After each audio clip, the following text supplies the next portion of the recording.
हमारे जहन के मुताबिक। ठीक है, अल्लाह का हुक्म ये नहीं है कि उसको सलेबों पे रख दी जाए मैयत। नहीं लेकिन नहीं, फैमिली के जो लोग हैं नॉर्मली यही करते हैं ना कि कब्र के ऊपर ही बना दें। मिट्टी के सपुत्र करना चाहिए। ठीक है, उसके बेशक उसको तोड़ दो, उसको मिट्टी में मिट्टी ये की अमानत है, मिट्टी में मिला दो उसको। तो बाकी रही कि ये लोगों के एक जहन में जो है ना ये भूत सवार है कि हमारा परदादा, हमारी अपनी कब्रें नहीं है, हमारे बड़ों की कब्रें, हमें दादा की याद नहीं है, दादी की याद नहीं है, माँ बाप की है। जब तक हम हैं देख रहे हैं, तीसरी हमारी औलाद नहीं आएगी, हमारी औलाद नहीं आएगी, याद नहीं रहेगी। कब्र का नाम ही मिट जाना है। तो करना भी यही चाहिए कि जो मिट रही है उसको खोद के दूसरा डाल सकते हैं, क्योंकि दूसरे का हक मार रहे हैं ये लोग। तो जो लोग आते हैं जो अपनी मर्जी से करते हैं वो उलमा से बात करके आते हैं, ज़ाहिर अपना। जी बिल्कुल बिल्कुल। वो सरकारी हमारे जो ठेकेदार हैं, सही है, वो बाकायदा का वो फॉर्म होता है। अच्छा। वो उनको बोलते हैं कि भाई आप ये लिख के दो कि हम अपनी कब्र में। अच्छा, वो बाकायदा फिर वो लिख के क्योंकि ये लीगल अनलीगल काम नहीं है ना, लीगल समझ गया मैं। ठीक है, वो सरकारी क्योंकि वो बना हुआ होता है। और फर्ज के लिए किसी का रिश्तेदार नहीं है यहाँ पे, फिर भी मैनेज करते हैं। वो मैनेज होता है। आपको पता है कि कब्रिस्तान हो तो जगह ना मिले, ये कभी हो सकता है। चले, अल्लाह आपको सलामत। मेहरबानी जी, शुक्रिया। तो कभी खत्म नहीं हो सकता, ये बात ठीक है। जिंदगी खत्म नहीं हो सकती, जितना भी कुछ कर लें, मगर कब्रिस्तान कभी भी बंद नहीं हो सकते। कब्रें दफन होना ही है लोगों ने। रोज़े क़यामत तक कब्रिस्तान खत्म नहीं होगा। तो ये सिलसिला ऐसे ही चलता रहेगा, सिलसिला चलता रहेगा, कब्रिस्तान कोई खत्म नहीं कर सकता। चले, मेहरबानी। और भाई वंस अगेन शुक्रिया, खुश रहे। कराची में शहर के अंदर वाक़े कब्रिस्तानों में जगह की कमी और एक कब्र में एक से जायद मुर्दों की तदफीन अब एक हकीकत है, लेकिन इस तर्ज की तदफीन के हवाले से मुख्तलिफ मकातिब के उलमा की क्या राय है, ये जानना बहुत ज़रूरी था। बिस्मिल्लाहिर्रहमानिर्रहीम। देखिए, कब्र में दफन करने के अहकाम के हवाले से शरीयत में मुस्तकिल जो है वो इस हवाले से कायदे कानून मौजूद हैं। आम तौर पर कायदा यही है कि एक कब्र में एक ही इंसान को दफनाया जाएगा। अलबत्ता जहाँ जंगी सूरत हाल हो, जैसे कि मौजूदा सूरत हाल में हम फ़लस्तीन वगैरह में देख रहे हैं कि इज्तिमाई क़ुबूर बनाई जाती हैं, तो उस हवाले से चूँकि उन्वान सानवी है और वहाँ पर हुक्म चूँकि तब्दील हो गया है, जंगी कैफियत है कि कब्र बनाना मुमकिन नहीं है, शहर के शहर तबाह हैं, ऐसी सूरत में हुक्म बदल जाएगा। मगर आम तौर पर शहरी ज़िंदगी में जहाँ हम जी रहे हैं वहाँ कोशिश ये की जाए कि एक कब्र में एक ही मैयत को दफन किया जाए।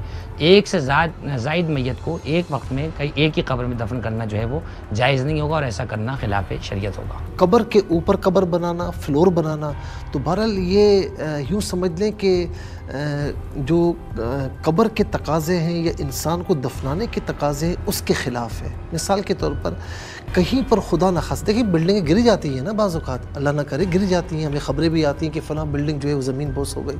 खुदा न खास्ता कहीं ज़लज़ला आता है, कोई ऐसा मामला, तूफ़ान का मामला, या खुदा न खास्ता ज़मीन नीचे की तरफ धंसती है और जो फ्लोरिंग आपने बनाई हुई है और वो टूट जाए तो कब्रों की बेहुरमती होगी ना, मुर्दों की बेहुरमती होगी।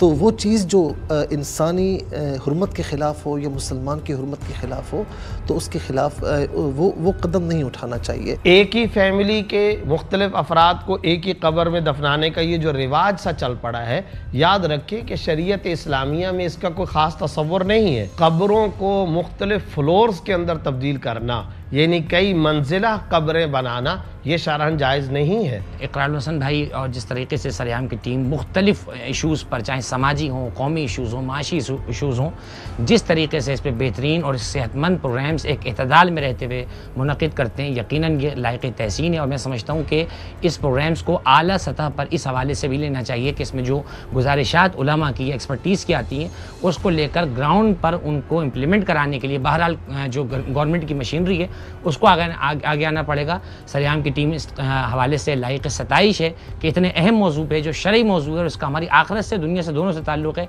इस पे लोगों की इस पे जो है वो उनको मुतवज्जे किया। ये माशरे में उन इशूज़ को कि जिन इशूज़ को कोई नहीं देखता, कोई उठाने की कोशिश नहीं करता या हिम्मत नहीं करता, तो हमारे इकरारुल हसन साहब जो है वो उन इशूज़ को उठाते हैं और माशरे में एक अवेयरनेस देते हैं। जैसे कब्रों का मामला है, इस पर मैंने कभी नहीं सुना कि कोई प्रोग्राम कर रहा हो, लेकिन इन्होंने एक अच्छा कदम उठाया ताकि लोगों में अवेयरनेस आए। जनाब भाई इकरारुल हसन साहब ने इस अहम तरीन मसले के बारे में जो ये कैंपेन की शक्ल के अंदर माशाअल्लाह ये मसला उठाया है। अल्लाह ताला उनको जज़ाए खैर अता फ़रमाए। कार खैर है और नेकी का काम है, और मैं समझता हूँ कि मुसलमानों की, आम इंसानों की बहुत बड़ी कलीदी बुनियादी ज़रूरत है। हुकूमत को इसकी तरफ फौरी तौर पर मुतवज्जे होना चाहिए। अब गवर्नमेंट कहती है, या कब्रिस्तान वाले कहते हैं, ये इतना कब्रिस्तान भर गया है, आबादी इतनी फैल रही है, चारों तरफ आबादी हो गई है, हम जगह भी नहीं बढ़ा सकते, और मजबूरन जब जगह ही नहीं है तो क्या करेंगे, पुरानी कब्र खोद के ही दफनाएंगे ना उसमें। तो उसका हल ये है कि भाई कराची से आप हैदराबाद जाओ, जगह ही जगह है, इतनी बड़ी बड़ी जगह हैं, तो गवर्नमेंट क्यों नहीं उन जगहों को, अगर वो लोगों की ज़ाती जगह है तो ख़रीद के वक़फ़ कर दे। मुर्दों को दफनाने के इंतज़ाम ये किसके ज़िम्मे है? ये भी हुकूमत के ज़िम्मे है ना। लेकिन गवर्नमेंट इस बारे में कुछ करती नहीं है। अगर गवर्नमेंट ये नहीं करती तो लोगों को प्राइवेटली ये काम कर लेना चाहिए। हमेशा से मुसलमानों में ऐसा होता रहा है, मालदार लोग जगह ख़रीद के कब्रिस्तान के लिए वक़फ़ कर देते हैं। सारी ज़िंदगी आपके लिए सवाब का ज़रिया है, मैयत का इकराम हो रहा है, उसको अलग कब्र मिल रही है, तो ये भी बहुत बड़ा सवाब है, बहुत बड़ा सदक़ा जारिया है। तो मालदार लोगों को चाहिए भाई कराची में या कराची से बाहर थोड़ा सा निकल के जगह ख़रीदें, ज़मीनें ख़रीदें और कब्रिस्तान के लिए वक़फ़ कर दें, ताकि मैयत की जिस तरह हमारे यहाँ बेकरामियाँ हो रही हैं, एक कब्र में अभी एक मैयत के जिस्म भी काफ़ी हद तक सलामत होता है, उसी में दूसरा रख दिया जाता है, उसी में तीसरा रख दिया जाता है, फिर मर्द और औरत की कब्रें एक एक साथ बन रही हैं, जो गैरत के भी ख़िलाफ़ है, हमीयत के भी ख़िलाफ़ है। तो ये गलत तरीका है जी। तो जनाब ये था आज का सरेआम। मेरे अपने लिए भी बहुत हैरान कुन इंकशाफात थे। शहर कायद में जहाँ ज़िंदगी बहुत मुश्किल है, वहाँ मरना शायद ज़िंदगी से भी ज़्यादा मुश्किल है। पिछले 75 सालों में इस मुल्क के अरबाब इक़्तिदार और अरबाब इख्तियार लोगों को आसानी से ज़िंदा रहने की सहूलत तो नहीं दे सके, लेकिन बदकिस्मती से लोगों को आसानी से मरने की सहूलत भी नहीं मिल रही है। काश के इस मुल्क में हम जिंदा रहने वालों के साथ साथ इस मुल्क में मरने वालों के हुकूक की भी पासदारी कर सकें। इस शहर के कब्रिस्तान, मेरे चारों जानिब फैली हुई कब्रें हमें याद दिलाती हैं कि हम सब ने एक दिन इस दुनिया से रुखसत होना है। आप इस मुल्क के हुक्मरान हैं, आप इस मुल्क के अफसर हैं, आप इस मुल्क के मुतल्लिका महकमों के अरबाब इख्तियार में से हैं। आपने भी इन्हीं में से किसी एक कब्र में जाना है और अल्टीमेटली यही हमारा सफ़र आखिरत है। हम अगर आज ज़िंदा हैं, किसी मनसब पर हैं, अल्लाह ने हमें कोई इख्तियार दिया है, तो हमें चाहिए कि हम अपनी आखिरत के लिए इन लोगों की आखिरत और इन लोगों की तदफीन और इनके मरने के मराहिल को आसान कर सकें। अल्लाह ताला हम सब पर अपना रहम फरमाए और हम सब को हिदायत दे।